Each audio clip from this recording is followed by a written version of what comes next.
banquier, c'est comme ça. C'est mon ami et c'est mon ennemi. Quand j'ai perdu ma pièce ou elle est périmée d'un jour, il refuse de me donner mon argent. Malgré qu'il me connaît depuis longtemps, c'est mon gestionnaire. Au début, quand tu t'en vas, tu te dis c'est une banque, tu es joyeuse, on t'accueille bien. Mais à la fin, là, ça te décourage. Franchement. Donc, moi, j'ai pris la résolution. Mon argent, c'est dans ma poche. Je ne garde plus dans les banques. Moi, je n'accuse personne, hein, mais il faudrait qu'on essaye de voir mieux expliquer à la population que où tu vas, voilà les risques et inconvénients. Aujourd'hui, là, on en a trouvé qu'il faut avoir un compte à la banque parce que ça peut permettre non seulement d'avoir des crédits, de avoir même un conseiller. Parce que la banque conseille aussi souvent quand tu as un projet, ils peuvent te conseiller, te financer, te soutenir. Compte courant, compte d'épargne, compte individuel, compte joint. Vous l'aurez compris, le compte dans tous ses états, c'est le thème de ce premier numéro de RTI Money, l'émission qui revisite le monde de la banque assurance. Comme vous venez de l'entendre, les réactions sont parfois mitigées à propos de ce fameux compte bancaire. Faut-il en avoir un? Pourquoi faire? À quel prix? Faut-il confier son argent à une banque? Qu'est-ce qu'on y gagne vraiment? Autant de questions auxquelles nous tenterons de vous apporter quelques réponses en vous embarquant dans les coulisses d'une agence bancaire avec un reportage en immersion. De l'ouverture du compte bancaire à la demande de crédit, d'Abidjan à Tia-Salé, voici Tout sur mon compte, une plongée dans l'univers parfois méconnu de la banque. Au-dessus des tours, une vue imprenable sur le plateau. Le quartier d'affaires au bord de la lagune est le siège historique des banques à Abidjan.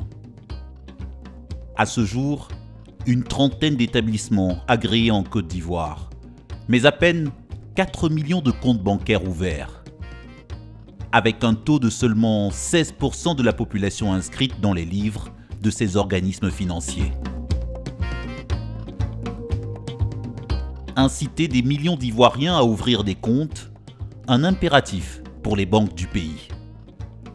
La chasse aux nouveaux clients, c'est le quotidien d'Assetou Traoré. Depuis 11 mois, elle dirige une agence bancaire dans un quartier de la métropole ivoirienne. Et ses journées ressemblent à une course contre la montre pour agrandir son portefeuille de comptes à gérer. Allô, Mme Nemba? Oui, bonjour, Mme Nemba. Bonjour, Traoré. Mme Nemba, le problème de Marie-Ange demeure encore. C'est mon idée. Nous, on passe moins de temps au bureau. On passe plus de temps dehors. Plus de temps dehors. On visite clients, même pour des actions de masse et tout ça. Les actions de masse, c'est des actions où tu as plusieurs recrutements à faire en même temps. Il n'y a pas de meilleure banque. La meilleure banque, c'est là où tu connais quelqu'un. Quand le client se sent bien avec toi, tu es tranquille. Recrutée il y a 12 ans comme simple caissière, elle a été vite promue gestionnaire pour sa capacité à faire ouvrir des comptes à ses clients. Désormais à la tête d'une agence, elle poursuit la conquête de nouveaux souscripteurs, avec une stratégie rodée et une cible précise. L'objectif premier, c'est d'abord d'ouvrir des comptes de fonctionnaires. Parce qu'on sait que le fonctionnaire, le salaire, c'est rare qu'on renvoie un fonctionnaire. Pour renvoyer un fonctionnaire, c'est trop compliqué. Le client que tu vas conquérir, qu'est-ce que tu vas faire de lui pour le garder? La meilleure manière de fidéliser un client, de lui faire un prêt immobilier. Parce que les prêts immobiliers sur 15 ans, 20 ans, 10 ans. C'est rare qu'une banque rachète un prêt immobilier. Donc du coup, ça te permet de conquérir le client, de le fidéliser en même temps.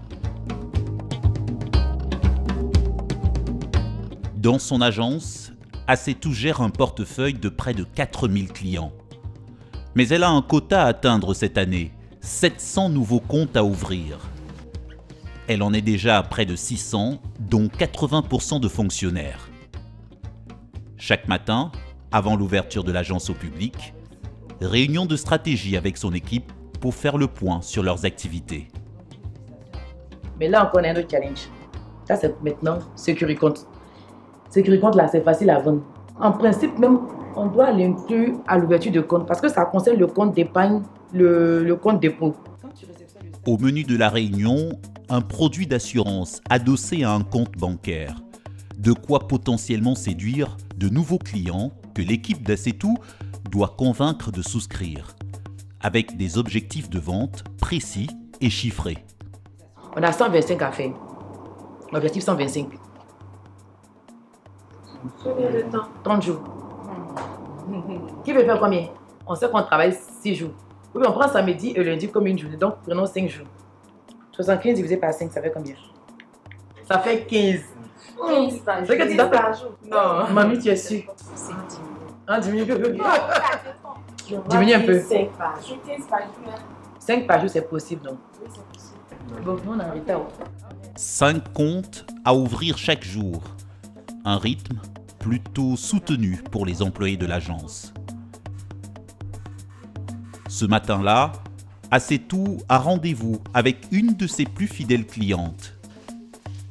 Une femme d'affaires venue avec son neveu pour l'ouverture d'un compte. Une procédure devenue plus simple au fil des ans. J'ai envoyé Bouba pour qu'il ouvre son compte. C'est vous ici. D'accord. Ouais, tu es prêt? Ah oui, je sais pas. Tu as déjà un compte? Ailleurs? Non, il n'y a pas de compte. C'est mon tout premier compte. Non, ton tout premier compte. Oui. D'accord. Mais est-ce que maman t'avait dit un peu les documents qu'il fallait, tout? Bon, Ah, vraiment? après m'a juste dit bon, la pièce d'identité. Et puis bon, le reste. Comment tu vas l'expliquer? Voilà. D'accord, ok. Mais tu as des photos sur toi? Non. Ah, vraiment? Ah. D'accord, ok. Mais tu fais quoi comme activité actuellement? Bon, je suis étudiant. D'accord. Donc, on a des comptes pour les étudiants qu'on appelle jeunes actifs. Mais c'est un compte d'épargne. Ça permet déjà à l'étudiant de se familiariser avec le monde bancaire, de savoir comment utiliser une plaque magnétique, comment est-ce que je gère mon compte. De telle sorte que demain, quand il va commencer à travailler, ça ne sera pas nouveau pour lui. Mais déjà, on va faire l'ouverture de compte avec la pièce d'identité. Et puis tu vas faire une photo, des photos juste à côté là. D'accord. Qui fait le premier versement? C'est moi qui fais, mais c'est toi qui fais.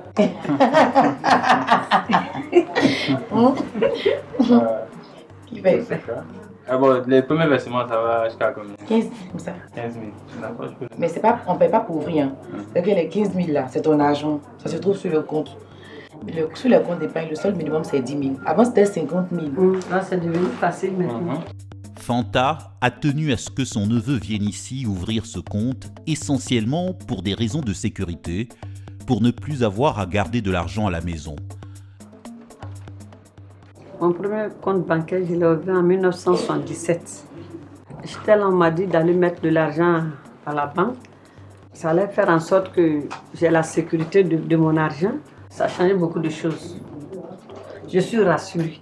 Et puis, je veux tout le temps mettre de l'argent. Je ne veux pas retirer. Quand je retire, ça me fait mal. D'abord, au début, les histoires de banque, je ne connaissais pas. Donc, mon joueur m'a fait asseoir et puis bon, elle m'a parlé de ça. Et puis, c'est mieux que de tout le temps avoir de l'argent sur toi et puis bon, on ne sait jamais. Déjà, par le compte bancaire, déjà avoir une carte magnétique, c'est déjà intéressant.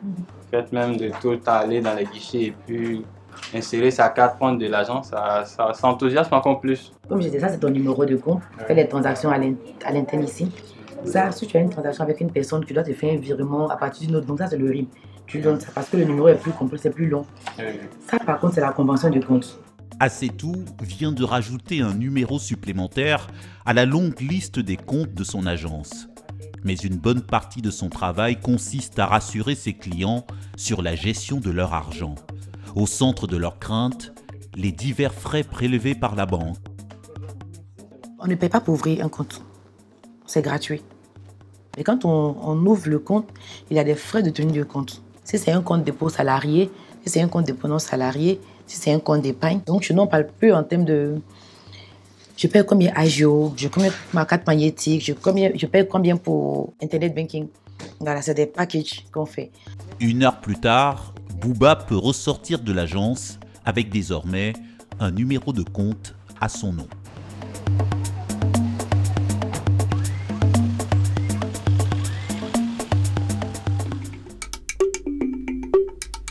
À l'horizon, un interminable tapis vert. Une partie de la boucle cacaoyère dans les environs de Tchassalé, à une centaine de kilomètres d'Abidjan. Le fief agricole de Julienne Biti, qui s'y rend plusieurs fois par semaine. À la tête d'une coopérative de 3000 femmes, elle mène depuis plusieurs années le combat pour leur autonomie financière. Des agricultrices très souvent laissées en dehors du système bancaire. Des femmes que Julienne incite à ouvrir des comptes. Le message est fort parce que vous voyez, depuis que nous avons commencé, et cette année, on s'est dit qu'il faut vraiment que l'activité prenne l'envol de l'achat du cacao. Donc, pour cela, il faut sensibiliser les femmes à épargner. Il faut sensibiliser les femmes à pouvoir ouvrir des comptes.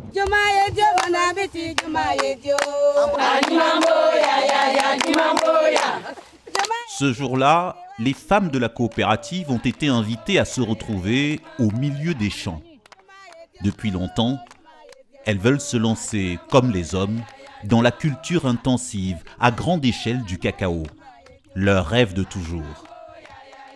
Mais pour que le rêve devienne un jour réalité, Julienne est venue leur exposer sa stratégie.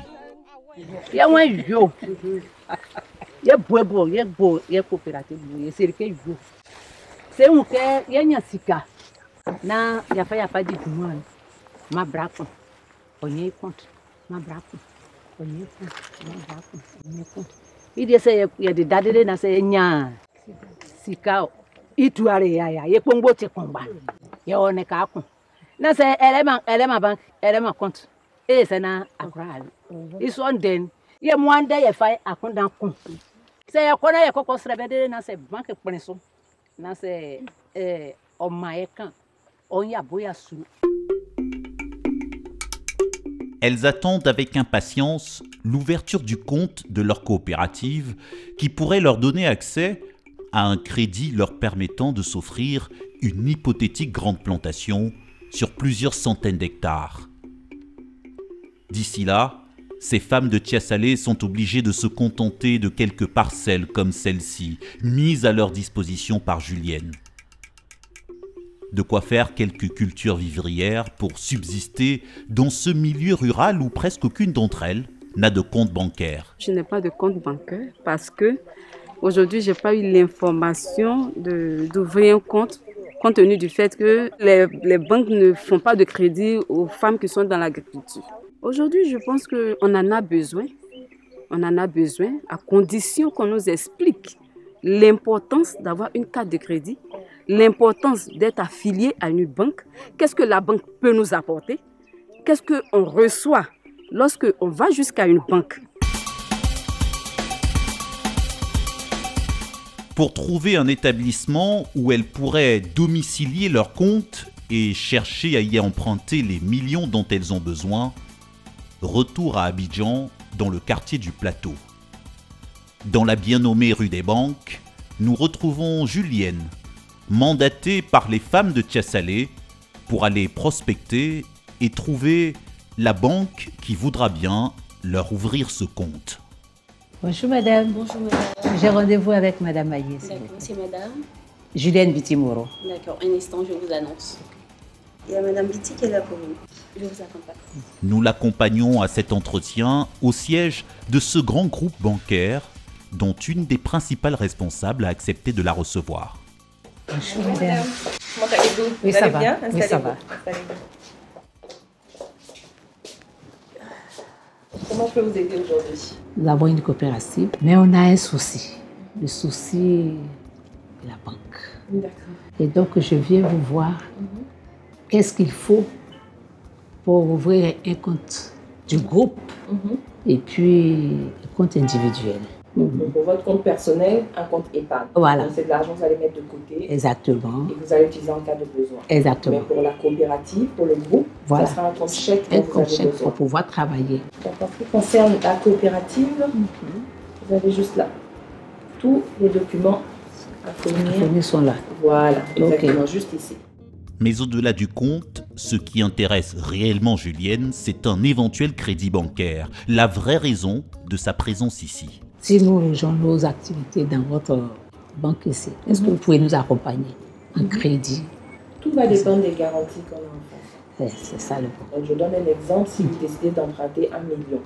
Donc, tout va dépendre de ce que vous nous donnez en face. Si je vais prendre au moins, bon, je prends un chiffre comme ça, 10 millions pour la coopérative, pour travailler à la coopérative, quelles sont les garanties que vous allez me demander? On peut prendre du matériel comme garantie. Ce n'est pas seulement de la liquidité.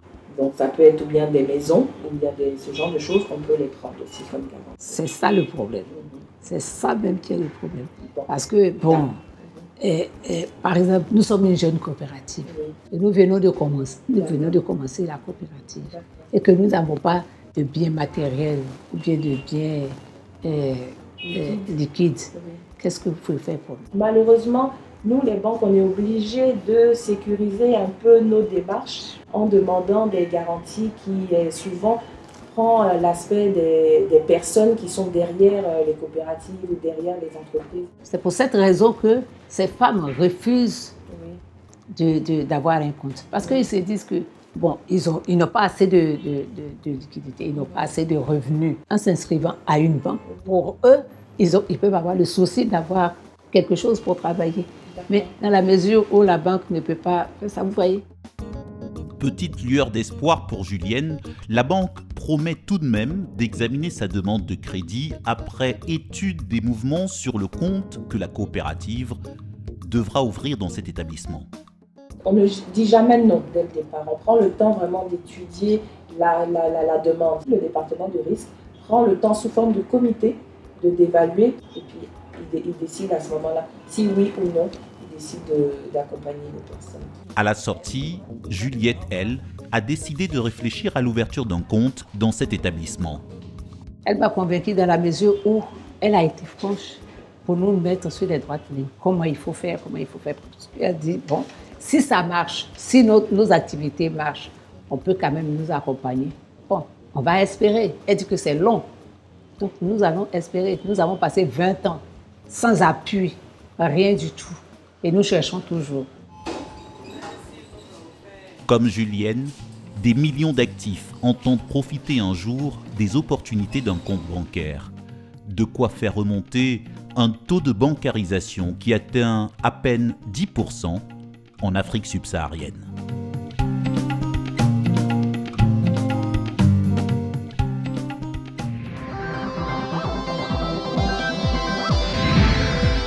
Pour résumer, un compte bancaire, c'est comme une grande tirelire qu'on laisserait à l'abri hors de chez soi. L'argent est sécurisé et le client peut en principe y accéder à n'importe quel moment. Son ouverture est gratuite, accessible à tous, même aux mineurs, avec bien sûr l'accord des parents. Nul besoin d'avoir un salaire, le compte s'ouvre sans condition de ressources, seul un premier versement avoisinant les 10 000 francs CFA sera demandé. Les pièces requises sont généralement les mêmes, quel que soit l'établissement bancaire auquel vous vous adressez. Une pièce d'identité, un certificat de résidence, quelques photos d'identité et éventuellement un certificat d'employeur si vous êtes salarié. En bref, le compte bancaire, c'est plus de sécurité, d'autonomie, une meilleure gestion de son argent et l'accès à des services comme le crédit ou l'épargne. Alors, à vos banques, prêts, partez! Dans un instant, nous retrouverons l'invité de la semaine qui nous fera des confidences sur ses comptes bancaires. Mais avant, du nouveau dans le secteur de l'assurance automobile. Les compagnies en Côte d'Ivoire s'engagent désormais à respecter des tarifications harmonisées. Cette décision vise à mettre fin à la problématique de la sous-tarification qui entraînait jusque-là des lenteurs dans les délais de règlement des sinistrés. Quels sont les enjeux de cette convention pour les assureurs? Comment réagissent les assurés? Voici nos explications. Des assurances pas chères qui ne couvraient pas grand-chose, une méthode répandue en voie de disparition en Côte d'Ivoire. Pour lutter contre ce procédé illégal, les professionnels du secteur se sont engagés à faire respecter un tarif minimal sous peine de sanctions. Des prix harmonisés et donc parfois plus chers, une décision qui ne plaît pas à tous les conducteurs abidjanais. Mais s'il n'y a plus ces petites assurances, ça sera difficile pour le citoyen lambda.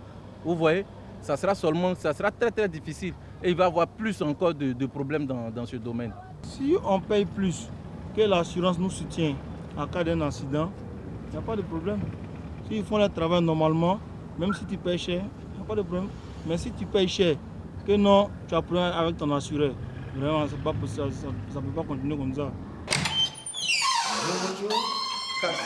Chaque jour, les employés de cette entreprise comparent les produits proposés par les compagnies d'assurance.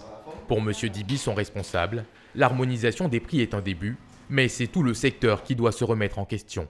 En même temps qu'on demande aux compagnies d'assurance de se conformer aux dispositions réglementaires, ce qui bien entendu va impacter le cash que devra débourser l'assuré pour son assurance, il faudrait qu'on puisse mettre en place des dispositions qui obligent les compagnies à résoudre assez rapidement les sinistres, ou du moins indemniser assez rapidement leurs clients lorsque le sinistre intervient.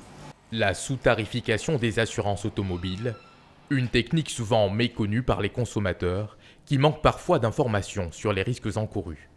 Comme l'État n'est pas disposé à communiquer, à donner cette information aux consommateurs, disant que c'est telle compagnie enfreint aux règles, nous sommes obligés, nous, de nous organiser en association, d'échanger notre vécu entre nous et de donner des conseils à nous-mêmes pour dire éviter telle ou telle compagnie. Mais ce ne sont pas des informations qu'on met sur la place publique. En attendant une réaction de l'État, l'Association des assureurs de Côte d'Ivoire a annoncé de vastes opérations de contrôle dans tout le pays.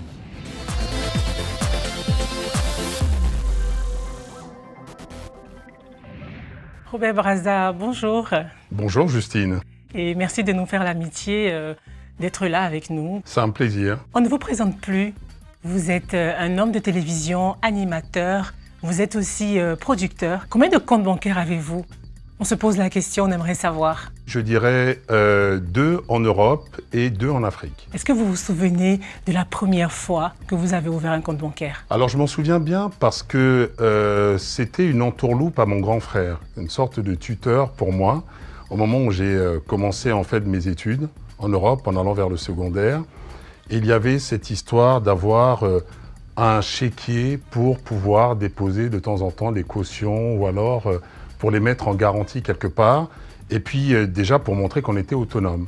Donc ce fameux compte domicilié dans la même agence que le grand frère, pour qu'il ait un droit de regard dessus, un compte qui était très rarement en positif d'ailleurs. Il était en positif entre le 5 et le 6, le temps que les virements passent. Et juste après, il était au rouge, mais pas trop non plus, sinon mes bagages étaient à la porte. Dans la gestion de votre compte bancaire, est-ce que vous êtes plutôt cigale ou fourmi? Je suis fourmi.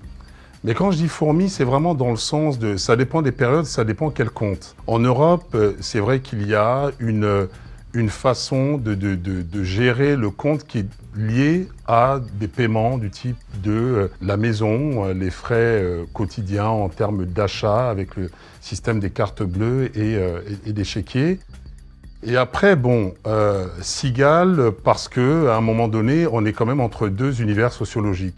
Je veux dire par là qu'on a des réalités africaines qui sont propres à nous et qui font qu'on ne peut pas avoir la même ligne de conduite aussi rigoureuse telle qu'on nous le présente au niveau de la clientèle des banques en Occident. Quel est votre meilleur ou pire souvenir avec un compte bancaire, une gestionnaire ou une carte de crédit? Une anecdote, ce serait plutôt le jour où j'ai compris que je ne devais plus avoir de chéquier. Je me suis retrouvé à faire une 20aine de chèques en une 8aine de jours. Et tout ça dans le cadre d'achats, centres commerciaux, cinéma, même le petit restaurant du coin, un chèque à l'époque, voilà, de 100 francs, ça faisait très chic de signer. Exactement. Ça avait quelque chose d'une bonhomie, d'un certain style. Et j'ai été convoqué, on va dire, par ma conseillère, qui ne m'a même pas demandé qu'est-ce qui se passait, qui m'a dit « Vous me rendez l'échiquier ». Et je n'en ai plus jamais demandé, d'autant plus que ça correspondait à une période où il y avait beaucoup, si vous voulez, les usurpations d'identité. Vous nous avez dit en début d'entretien que vous avez plusieurs comptes bancaires. Mais de vous à moi, est-ce que vous ne cacheriez pas quelques sous dans un coffre-fort à la maison, sous un matelas? Dites-nous tout. On garde toujours en fait des espèces, dans le cadre en tout cas de notre métier, on a besoin d'être liquide rapidement parce qu'on voyage, d'avoir des devises en CFA ou alors en euros, pas forcément en dollars, même s'il y en a qui sont habitués en termes de grands reportages. C'est une habitude, je pense, que nous n'avons pas simplement sur le continent africain, mais c'est le fameux bas de laine. Voilà, on va dire que c'est notre côté un peu francophone. Mais je vous rassure, ce ne sont pas des millions, ce n'est pas un coffre, mais c'est quelque chose qui permet de pallier à une urgence. Alors maintenant, de là à dire je l'ai sous l'oreiller ou dans un coffre, non, il est dans une valise, du moins une mallette, un porte-document à la maison. J'espère avoir un coffre et pourquoi pas derrière un tableau un jour, mais ce n'est pas encore le cas. Est-ce que vous pensez que ces questions d'argent sont des questions taboues? Elles le sont encore beaucoup, et ça, c'est à l'échelle de la planète, tout simplement parce que les gens ont un rapport à l'argent qui est parfois pas simple du tout. On en a trop, on est quelqu'un de nanti, on a peur finalement d'être pisté par le fisc, les impôts ou autres, ou parfois même par la famille. Il ne faut pas montrer de signes extérieurs de richesse. Et puis, on n'en a pas assez, on en fait une obsession, parce que, bon, on dit toujours c'est le nerf de la guerre, mais dans nos réalités, quand je les ramène encore au continent, on est encore très liquide par rapport à l'utilisation. Robert Brazza, merci beaucoup. Merci Justine, c'était un plaisir. Cette émission est à présent terminée. Merci de l'avoir suivie. Je vous donne rendez-vous la semaine prochaine. D'ici là, portez-vous bien.